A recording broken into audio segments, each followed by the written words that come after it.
Sejam muito bem-vindos, senhores, aqui no canal. E antes de começarmos sobre um assunto que realmente mostra os dados das munições dos Estados Unidos, a situação da indústria bélica de munições de artilharia dos Estados Unidos e da OTAN, peço para você se inscrever aqui no canal, ativar o sino de notificação, tacar o dedo aí no like, para mostrar para o YouTube que esse canal merece aí destaque na plataforma. Então, antes de mais nada, são dados novos sobre as munições americanas, as munições da OTAN, e que com certeza esses dados vão agradar muito de um outro lado da torcida, e do outro lado vai ficar ali realmente insatisfeita, pode gerar polêmica, mas se você não tem um amadurecimento para ficar aqui no canal, por favor, a porta aí do canal está aberta para você sair. Caso contrário, continue aqui no canal, se inscreva e vamos aqui para o vídeo. Vou contar um pouco do histórico da indústria bélica americana e europeia, muito breve. A gente já conversou sobre isso em outros vídeos, aqui lá no canal principal, no Área Militar, sobre a pós-guerra, né? Pós-Segunda Guerra Mundial, Guerra da Coreia, Guerra do Vietnã, Irã-Iraque e também Iraque e Afeganistão, tá? De forma muito breve, quando a Segunda Guerra acabou, finalizou aí com a vitória dos aliados, você tinha sim uma indústria principal bélica para aquele tipo de situação, em que todas as indústrias estavam voltadas para suprir as necessidades do conflito. Então, quando a guerra finalizou, você teve uma imensidão de empresas. Essas empresas, elas foram se fundindo, aos poucos foram montando grandes empresas do setor bélico, gigantescas mesmo. Vieram outras crises econômicas, e essas empresas, tanto em solo americano quanto na Europa, elas faliram. Elas também se fundiram com outras maiores ou outras menores para o quê? Tentar estabelecer algum tipo de monopólio. Então, se você for ver, por exemplo, você tinha naquela cesta, durante a guerra, por exemplo, várias frutas. Logo após o fim da guerra, essas frutas foram sendo retiradas, outras foram acrescentadas, mas a maioria foram fundidas e outras foram retiradas de cena por conta de falência e entre outros motivos governamentais. Então, tudo isso foi sentido neste momento na guerra em curso no leste europeu, na guerra da Ucrânia. Então você teve o quê? Uma situação em que os Estados Unidos forçaram uma reformulação de sua política de guerra e também do lado da Europa. Então essa reformulação, eu coloquei aqui alguns tópicos importantes, essa reformulação fez com que algumas fábricas, é claro, fossem fundidas, e houve algumas experiências de guerra passada, como da Coreia, em que, vejam só, você teve um baixo, um descrédito para alguns tipos de táticas de guerra, principalmente no uso pelo exército na Europa, exército na OTAN, nos Estados Unidos, no quesito tática de guerra.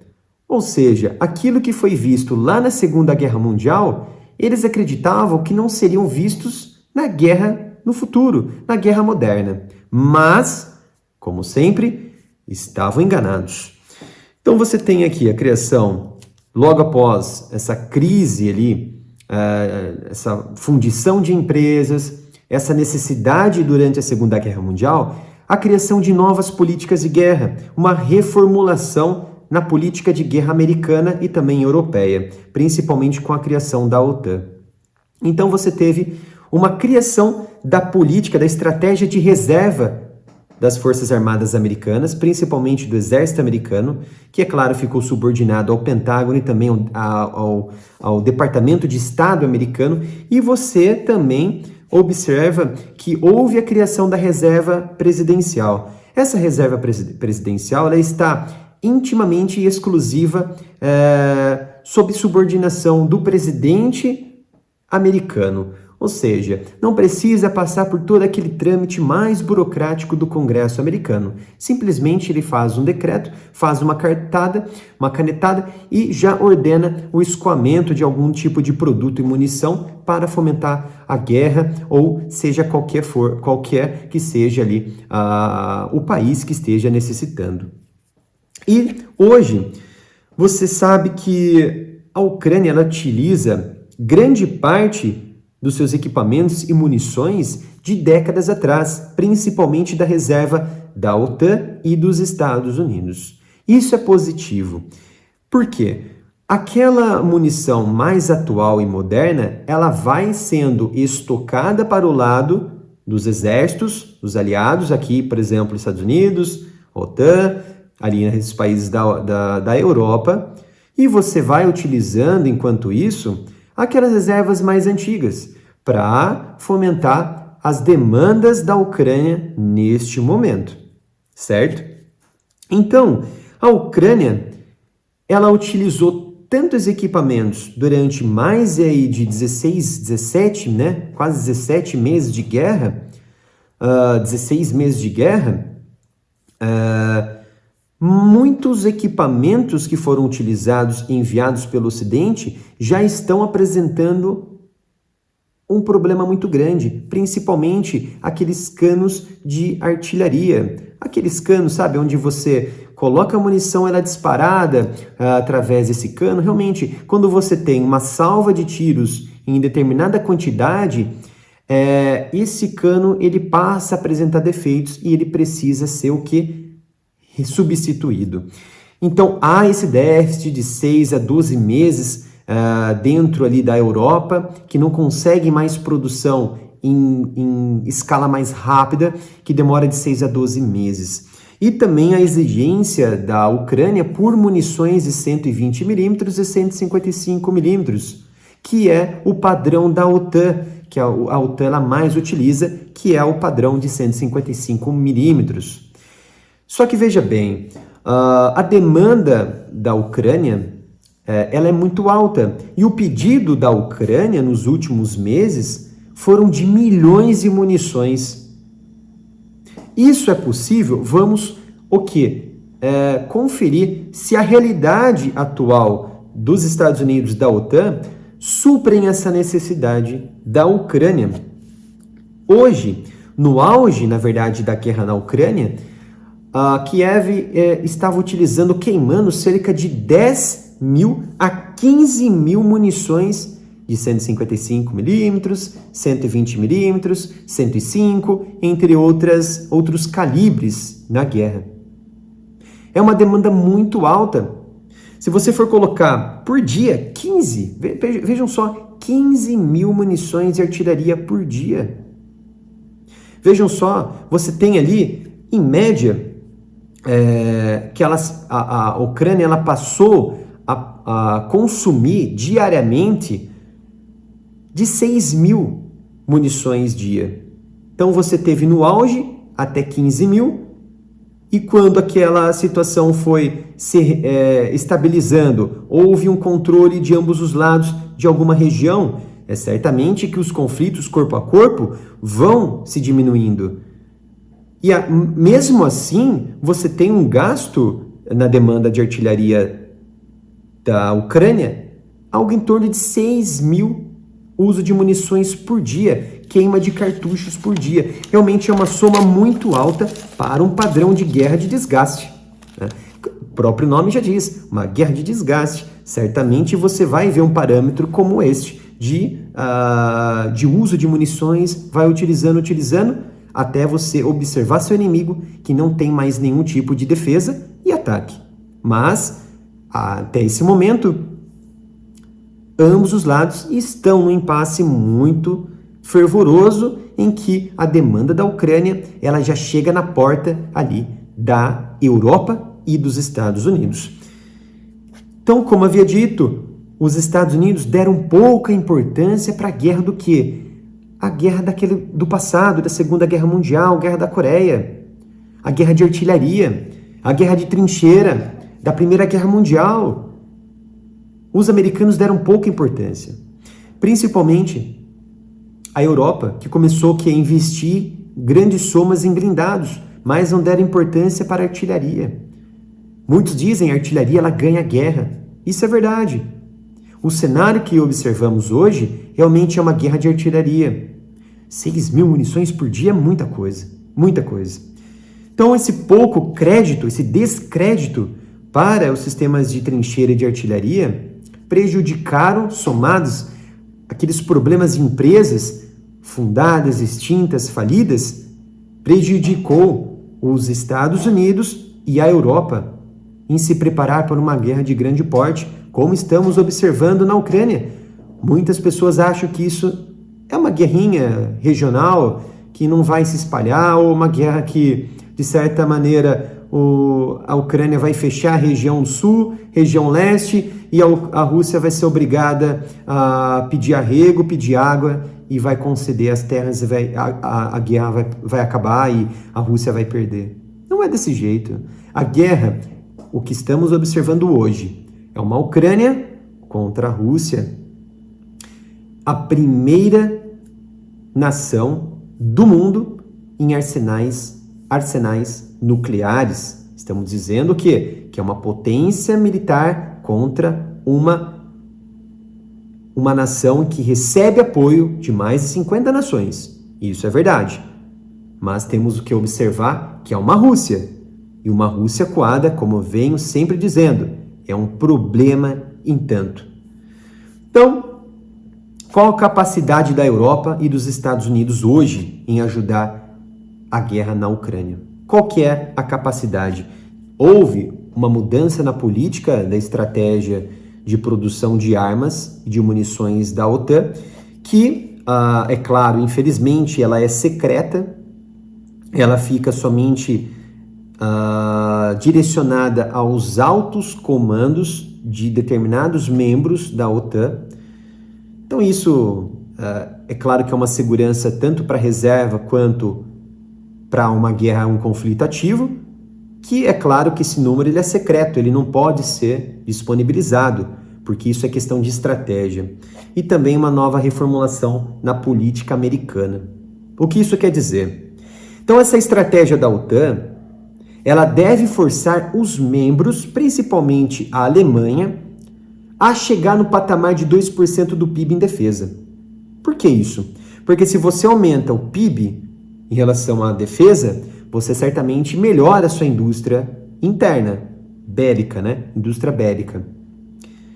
Principalmente também em mão de obra, que vai se tornar ainda mais qualificada. Isso tem o quê? A questão de recrutamento nas Forças Armadas, a questão de recrutamento de mão de obra nas indústrias e tecnologia.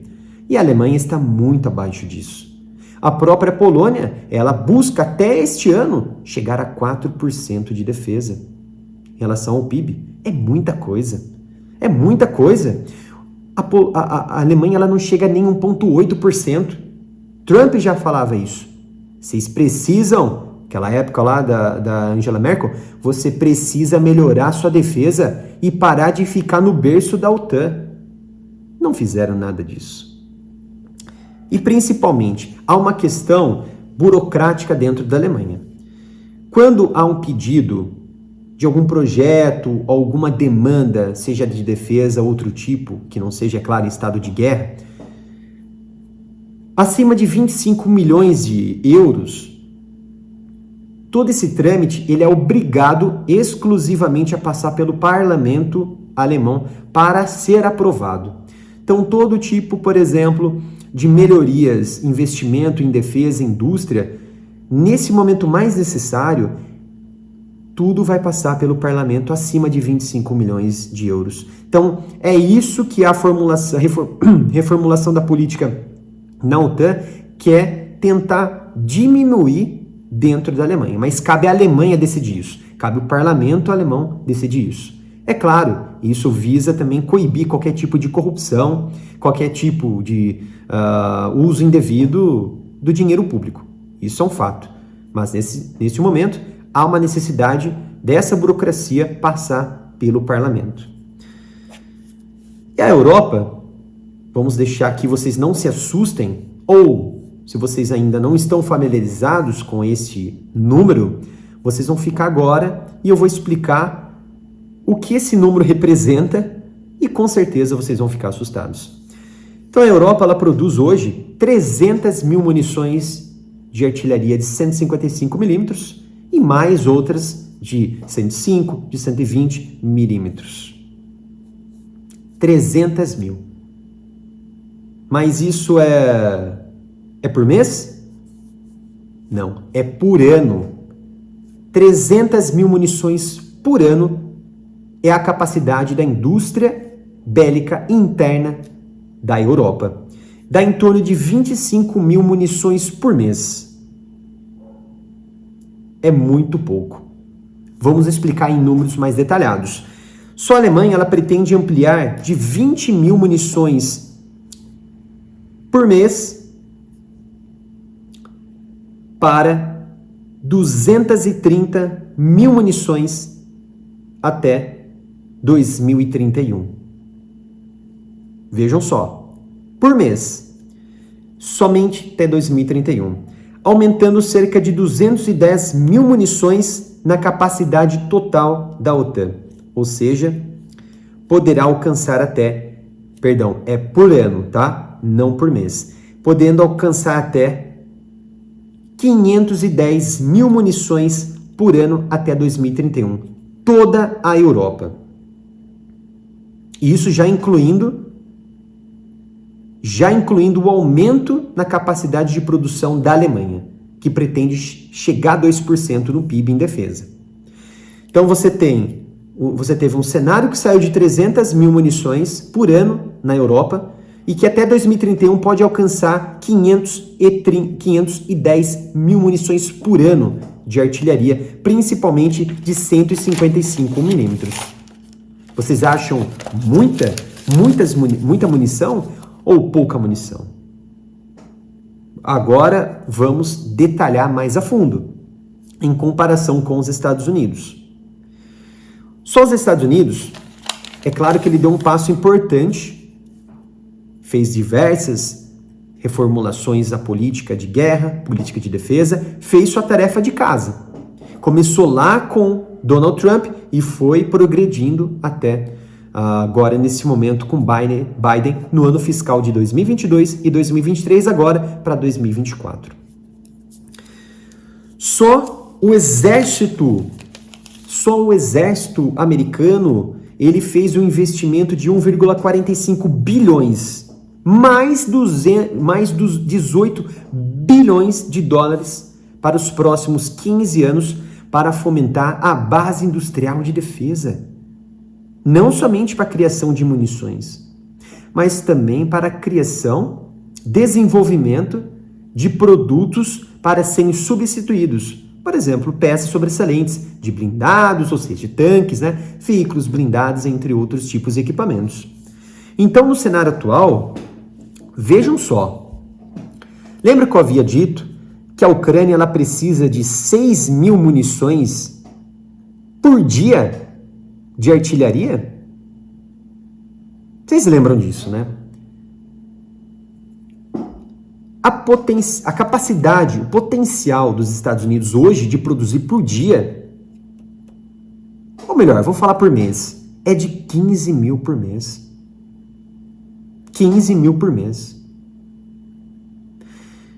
15 mil por mês dá o dobro que a Ucrânia precisa por dia. Só que por dia os Estados Unidos não conseguem atender essa demanda. Mas de onde que vem essas munições da Ucrânia? Como havia dito no começo desse vídeo, vem da reserva, vem daquilo que está em estoque. Então hoje, os Estados Unidos produzem 15 mil munições por mês. A Europa produz 300 mil munições por ano. É muito pouco. A Ucrânia ela gasta em média 6 mil munições por dia, como eu havia dito para vocês. Ou seja, os americanos produzem apenas 8% daquilo que a Ucrânia precisa por mês. É pouquíssimo, gente. Então a Ucrânia ela gasta, vejam só, no mês todo mês, os 30 dias, se for colocarmos a média de 6.000 munições por dia, ela gasta 180.000 munições por mês, sendo que os Estados Unidos têm apenas a capacidade de produzir 15.000 por mês. E a OTAN, ou melhor, a Europa, 300.000 munições por ano. Daí uma média de menos de 30.000 munições por mês. Então, somando aí, você tem Estados Unidos e OTAN possuem apenas 40.000 munições por mês. Essa 40.000 munições por mês, de um total de 180.000 munições que a Ucrânia ela precisa todos os meses, corresponde a apenas 22% daquilo que a Ucrânia ela precisa por mês. Então, esses 22% são o quê? 40.000 munições que a Europa e os Estados Unidos conseguem produzir todos os meses. Mas a Ucrânia, ela utiliza 180.000 munições. É um déficit absurdo de 140.000 munições todos os meses. Vai somando isso, nesses mais de 16, 17 meses de guerra. Vai somando isso. Você vai ver onde você vai chegar. Depois vocês vão falar aqui nos comentários se a Ucrânia está próxima ou não de ficar sem armamentos. Ou melhor, sem munições para os armamentos, porque armamentos ela possui. E para contornar essa crise, que pode deixar sim a Ucrânia sem munições, os Estados Unidos vão aumentar, vejam só, hoje possuem 15.000, vão aumentar de 15.000 por mês para 85.000 munições de artilharia por mês, porém até 2031. Então não é uma mudança abrupta para começar a produzir agora 85.000 munições. Pelo contrário, é um passo progressivo para a construção de infraestrutura na base industrial de defesa, na construção de mão de obra especializada para o tipo, na criação de novas empresas, novas subsidiárias, novos investimentos, aprovação do Congresso americano, para você ter essa capacidade de chegar a 85.000 munições por mês até 2031.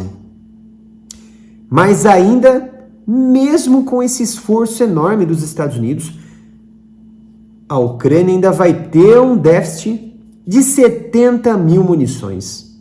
Por que 70.000?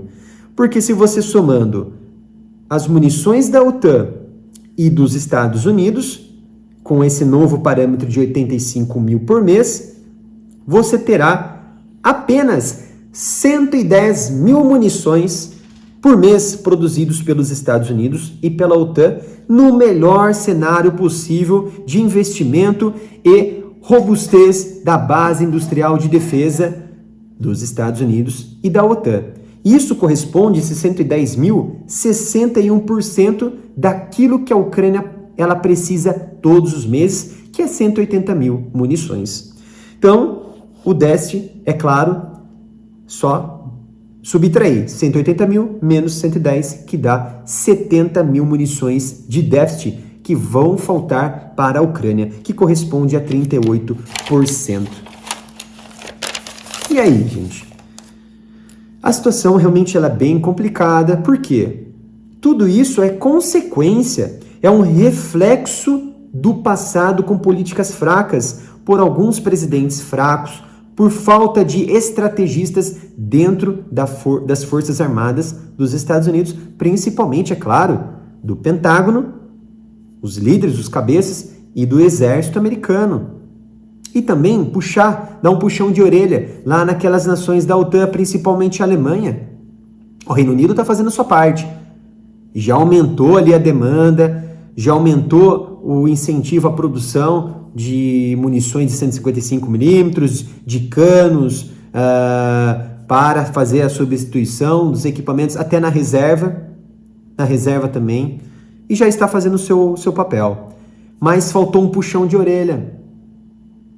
Lembra que Trump, na época que ele era presidente, ele alertou sobre o gás russo. Ninguém deu importância. Tá aí a situação. A Europa pagando caro por produtos energéticos, principalmente de gás natural liquefeito, trazido por navio. Problemas em questão de energia limpa, energia nuclear, que essas ONGs ficaram aí no pé, nuclear, vamos destruir, vai destruir tudo, vai poluir tudo, começaram a fechar a usina. E agora? Como faz para carregar aquele carrinho elétrico, aquela motinha elétrica das ONGs? Termoelétrica, poluindo mais e mais a Europa. Então você teve o quê? Políticas de redução de armamentos, diversas ONGs, diversas políticas ferrenhas contra os armamentos, políticas como a CFE, que tentou ali boicotar a Europa para não produzir tantos armamentos e blindados de guerra, para deixar a Europa mais segura e também a Rússia mais segura. E isso foi minando a capacidade estratégica de guerra da Europa e dos Estados Unidos. As crises econômicas também, não podemos tirar isso. E também péssimas estratégias de guerra, como havia dito no começo. Guerra de trincheira eles achavam que não ia ter mais. Guerra de artilharia também eles achavam que era coisa do passado, lá da Coreia, lá da Segunda Guerra Mundial. Estavam todos enganados.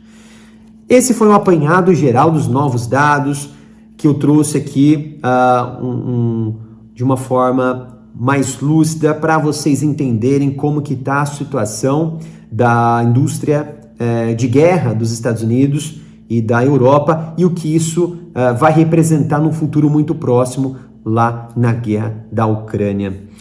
Se você gostou desse vídeo, eu peço para você se inscrever aqui no canal, ativar o sino de notificação, deixar seu like, que isso vai ajudar e muito aqui no canal.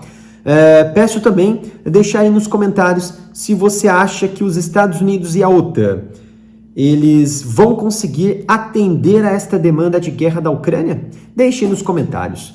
Obrigado pela sua presença e até o próximo vídeo.